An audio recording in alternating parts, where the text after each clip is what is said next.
Assalamualaikum warahmatullahi wabarakatuh. Perkenalkan nama saya Bilkis Hermawan. Di kesempatan kali ini saya akan membahas mengenai analisis lingkungan dari PT Harum Energi Tbk. Nah, teman-teman perlu tahu bahwa harga saham dari PT Harum itu kian hari kian menurun. Kira-kira apa ya penyebabnya? Apakah disebabkan oleh strategi yang diterapkan oleh PT Harum saat ini? Mari kita ulik. Jadi, pertama-tama kita akan membahas mengenai internal environment dulu dari PT Harum. Tapi sebelum itu, kita akan mengenal PT Harumnya terlebih dahulu nih. Jadi PT Harum Energi ini didirikan pada 1995 sebagai PT Asia Transit dan berganti nama menjadi PT Harum Energi itu pada tahun 2007. Nah, di tahun 2010, PT Harum ini mencatatkan sahamnya di Bursa Efek Indonesia. Perusahaan ini merupakan perusahaan induk yang bergerak di sektor pertambangan batubara, nikel, serta logistik. Nah, keunggulannya sendiri nih dari PT Harum itu terletak pada rantai produksinya yang terintegrasi, mencakup jaringan transportasi, fasilitas pengolahan, pelabuhan, serta armada kapal yang memastikan efisiensi operasional baik domestik maupun internasional. Nah, kalau PT Harum ini tuh fokusnya pada menawarkan produk utama berupa batu bara termal yang digunakan sebagai bahan bakar pembangkit listrik. Sejak 2020, PT Harum ini mulai mendiversifikasi usahanya ke sektor nikel dengan mendirikan PT Tanito Harum Nikel yang menaungi kegiatan pertambangan, pengolahan, dan pemurnian nikel sebagai bahan baku utama untuk industri baterai, kendaraan listrik, dan energi terbarukan. Nah, kalau untuk struktur kepemilikannya sendiri, PT Harum Energi itu memiliki struktur kepemilikan yang terdiri dari entitas anak langsung dan juga entitas anak tidak langsung. Dan yang terakhir ada entitas asosiasi di berbagai sektor. Nah, entitas anak langsungnya itu meliputi PT Mahakam, PT Harum Nikel, terus juga hingga PT Harum Asia Capital PTI Ltd. Sementara untuk entitas anak tidak langsungnya itu berada di bawah PT Tanito Harum Nikel yang menaungi beberapa perusahaan seperti PT Position hingga PT Western Metal Industry. Nah, selain itu, PT Harum Energi juga punya entitas asosiasi seperti Nikel Industry Limited. Selanjutnya, kita akan masuk ke financial analysis dari PT Harum nih. Nih, kalau kita lihat dari grafik di liquidity ratio, itu tuh menunjukkan tren penurunan yang mencerminkan melemahnya kemampuan memenuhi kewajiban jangka pendek dan meningkatnya resiko likuiditas. Meskipun cash turnover-nya tuh meningkat gitu, tapi tingginya perputaran kas disertai rendahnya saldo kas itu memperburuk ketahanan likuiditas. Selain itu, peningkatan inventory to net working capital ratio juga nunjukin banyaknya modal kerja yang terkunci di persediaan. Nah, kondisi ini tuh menuntut perusahaan untuk lebih efektif, mengelola aset lancar, kas, dan persediaan demi menjaga stabilitas keuangan. Kalau untuk leverage ratio-nya, ini menunjukkan peningkatan ketergantungan pada utang, terlihat dari naiknya debt to asset, debt to equity, long-term debt to equity. Gitu.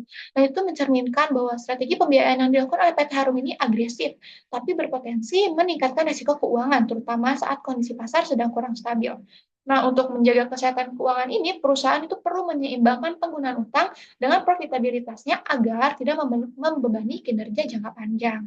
Selanjutnya, untuk activity ratio-nya itu menunjukkan ketidakkonsistenan dalam efisiensi operasional. Penurunan inventory turnover dan receivable turnover di 2023 itu tuh mencerminkan adanya perlambatan penjualan persediaan dan juga penagihan piutang yang bisa mempengaruhi likuiditas. Nah, average collection period yang terus meningkat juga menandakan potensi resiko piutang tak tertagih. Nah, di sisi lain, peningkatan working capital turnover itu menunjukkan efisiensi penggunaan modal kerja yang baik. Tapi fluktuasi pada fixed asset turnover dan penurunan dari total asset turnover itu mengindikasikan perlunya strategi yang lebih stabil dalam memanfaatkan aset untuk mendukung pertumbuhan pendapatan. Selanjutnya, jika dilihat dari rasio profitabilitasnya, PT Harum Energi itu menunjukkan ketidakstabilan kinerja dengan peningkatan signifikan pada 2022, namun mengalami penurunan tajam di 2023. Nah, penurunan gross profit margin, net profit margin, ROA, ROE, serta IPS itu mengindikasikan adanya tekanan pada efisiensi operasional, pengelolaan biaya, dan efektivitas penggunaan aset. Volatilitas ini tuh menurunkan kepercayaan investor dan menghambat pertumbuhan jangka panjang. Oleh karena itu, perusahaan perlu fokus pada pengendalian biaya produksi, optimalisasi aset, serta peningkatan efisiensi operasional untuk menjaga stabilitas dan daya saing profitabilitas di masa depan. Nah, untuk rasio pasar atau book to market ratio, PT Haru itu nunjukin fluktuasi signifikan dengan PE dan market to book ratio yang naik tajam pada 2021 tapi mengalami penurunan drastis nih setelahnya. Nah, volatilitas ini tuh mencerminkan ketidakstabilan ekspektasi dan persepsi pasar terhadap kinerja dan nilai perusahaan. Penurunan valuasi dapat disebabkan oleh penurunan laba, ketidakpastian pasar, atau tantangan operasional. Nah, untuk growth ratio atau rasio pertumbuhan, PT Harum Energi itu menunjukkan peningkatan signifikan pada penjualan laba bersih dan juga EPS hingga 2022. Tapi mengalami perlambatan tajam nih di 2023. Nah, penurunan laba dan IPS ini tuh mengindikasikan ketidakstabilan profitabilitas yang dapat mengurangi kepercayaan investor. Selanjutnya kita masuk ke GCG-nya nih. Untuk Good Corporate Governance-nya, PT Harum Energi Tbk ini tuh strukturnya terdiri dari RUPS sebagai otoritas tertinggi, Dewan Komisaris yang mengawasi dan memberi nasihat, serta direksi yang mengelola perusahaan dengan Ray Antonio Gunara sebagai direktur utama sejak tahun 2020. Nah, untuk corporate social responsibility-nya, PT Harum Energi ini tuh menunjukkan komitmen CSR lewat program PPM-nya untuk meningkatkan kemandirian ekonomi masyarakat serta target net zero emisi 2055 melalui strategi iklim, dekarbonisasi, dan penggunaan energi terbarukan guna mendukung keberlanjutan bisnis, masyarakat, dan juga lingkungan. Selanjutnya kita masuk ke pokok-pokok kode etik dari PT Harum nih. Ini tuh disahkan oleh Dewan Komisaris dan Direksi pada tanggal 30 November 2015. Sebagaimana ditampilkan pada gambar, kode etik Harum Energi itu terdiri dari beberapa aspek penting, termasuk perilaku terhadap karyawan, di mana perusahaan berkomitmen untuk menciptakan lingkungan kerja yang sehat dan menghargai hak karyawan. Selain itu, perusahaan juga mengutamakan kepuasan pelanggan melalui pelayanan yang berkualitas serta berusaha menjaga kelestarian lingkungan dalam setiap operasionalnya. Nah, dalam persaingan bisnisnya, Harum Energi itu menjunjung tinggi praktik usaha yang adil dan transparan. Kode etik ini juga menekankan pentingnya hubungan yang baik dengan pemerintah serta otoritas terkait dengan mematuhi seluruh regulasi yang berlaku. Lebih lanjut, perusahaan membangun kemitraan yang transparan dengan pemasok dan berkontribusi terhadap kesejahteraan masyarakat di sekitar wilayah operasionalnya. Di sisi keuangan, PT Harum Energi itu menegaskan komitmennya terhadap transparansi dan akuntabilitas dalam berinteraksi dengan bank, investor, serta pemegang saham. Nah, hasil akhir dari analisis internal untuk PT Harum ini itu didapatkan IFA stable yang dimana ini tuh ada internal strategic factor baik dari sisi kekuatan maupun kelemahan PT Harum. Untuk di sini total strength-nya itu ada 3,56 untuk strategi yang didapatkan dari berbagai analisis dan untuk total weakness-nya itu adalah 0,78. Nah, berdasarkan analisis dari IFA Stable ini, PT Harum Energi ini tuh memiliki kinerja internal yang sangat baik karena total skornya 4,34 dan menunjukkan dominasi faktornya itu di kekuatan dibandingkan di kelemahan. Diversifikasi bisnis ke sektor nikel itu menjadi faktor paling signifikan dalam memperkuat daya saing perusahaan, didukung dengan faktor-faktor lainnya. Tapi walau begitu, perusahaan itu masih perlu menghadapi tantangan seperti ketergantungan pada harga komoditas global, turnover karyawan, dan juga sebagainya, untuk menjaga yang dimana untuk menjaga daya saing ini, PT Harum itu perlu menerapkan strategi yang lebih adaptif. Nah, seperti pengelolaan risiko pasar dan operasional secara proaktif, peningkatan efisiensi dan keberlanjutan melalui teknologi hijau, pengembangan infrastruktur logistik sendiri, serta penguatan manajemen SDM dan kepatuhan regulasi. Yang dimana kalau kelemahan-kelemahan ini bisa diatasi, perusahaan berpotensi untuk mempertahankan pertumbuhan jangka panjang dan memperkuat posisinya dalam industri pertambangan. Nah, analisis untuk strategic factor internal ini baik kekuatan maupun kelemahan PT Harum itu didapatkan dari pertama analisis fungsi bisnis di sisi marketing, lalu untuk sisi finance juga dari sisi R&D 10 operation, terus juga ada dari human research, lalu yang terakhir dari information system-nya. Nah, untuk tangible dan intangible research-nya, ini tuh udah disimpulkan untuk research tangible-nya, untuk kekuatan PT Harum itu keuangannya solid, mendukung stabilitas operasional gitu. Tapi kelemahannya tuh pendapatannya masih fluktuatif karena ketergantungan pada harga batubara global. Lalu untuk intangible research-nya, kekuatannya, reputasinya kuat, menarik pelanggan global dengan kontrak jangka panjang gitu. ESG-nya juga meningkatkan daya saing. Tapi kelemahannya masih perlu diperkuat agar mampu bersaing dengan pesaing yang lebih maju. Nah, untuk organizational capability, untuk kekuatannya PT Harum itu adaptif dalam tren pasar gitu, dengan ekspansi ke sektor nikel. Tapi pengembangan SDM-nya tuh masih jadi tantangan nih, terutama dalam hal kesejahteraan dan pelatihan karyawan. Selanjutnya kita masuk ke external environment dari PT Harum.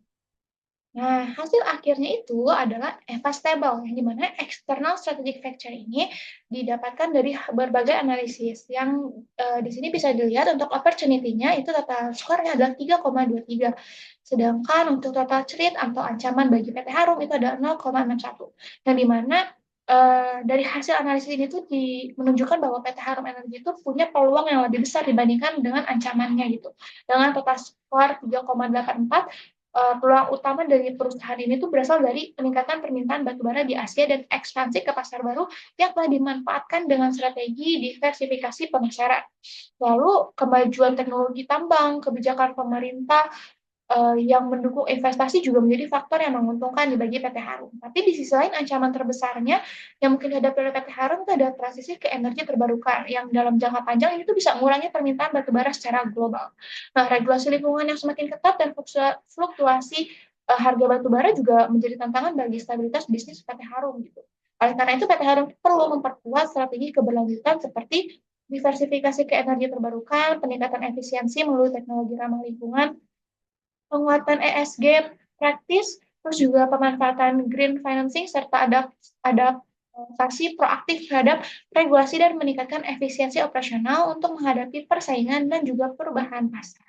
Selanjutnya, ini tuh untuk dari external strategic factor itu didapatkan dari yang pertama ini ada politik and regulasinya, ekonomi, terus juga dari social and culture, teknologi, dan juga ekologinya, yang dimana semua indikator ini tuh didapatkan dengan mempertimbangkan kondisi eksternal dari PT Harum yang menjadi peluang maupun ancaman untuk PT Harum. Ini untuk competitor industry analysisnya.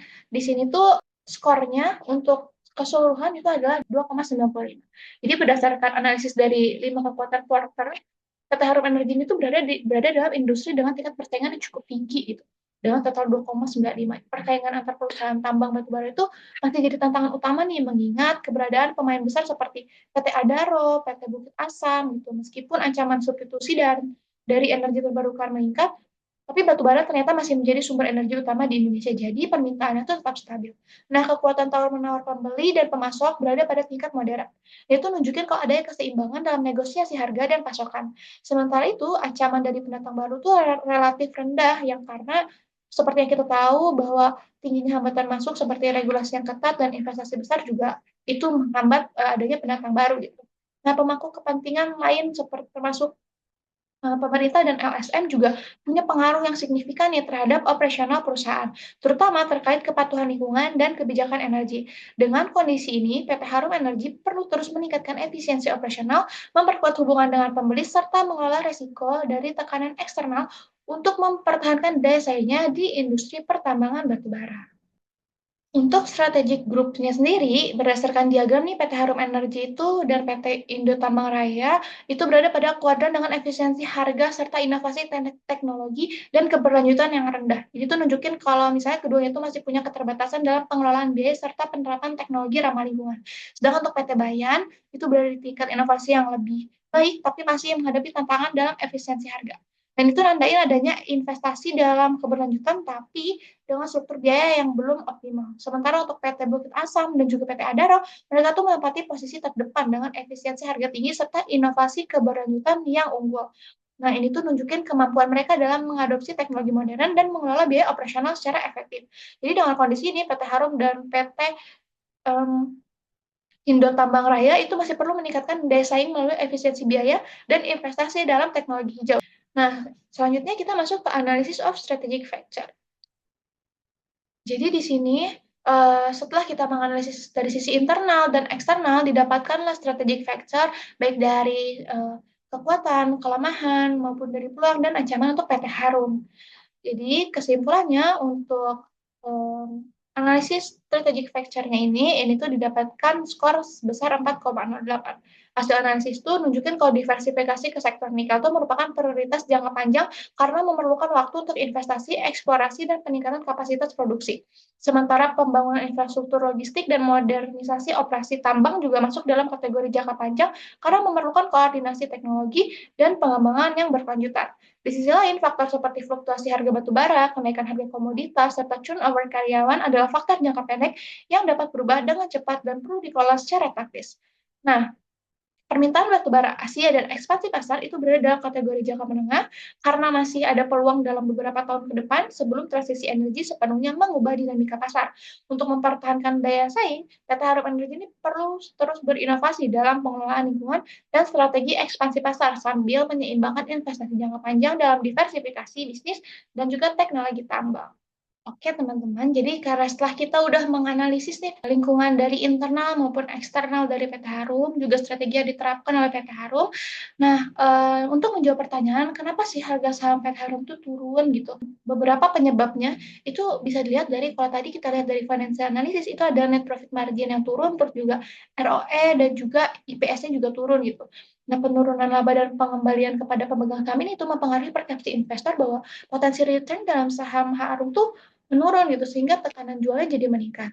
Terus juga bisa dilihat bahwa PT Harum itu kan produk utamanya adalah batu bara yang dimana ini tuh menjadi ketergantungan tersendiri nih bagi PT Harum walaupun udah uh, diversifikasi ke sektor nikel tapi belum cukup untuk menggantikan dominasi batu bara.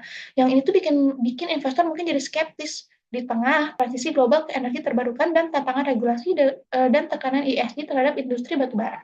Nah, untuk efisiensi aset dan likuiditasnya, kalau tadi kita ulik balik lagi ke financial analysis juga ya, turun total aset turnover-nya turun, current ratio-nya turun. Itu nunjukin kalau banyak aset baru yang diinvestasikan tapi belum ada peningkatan pendapatan yang signifikan nih.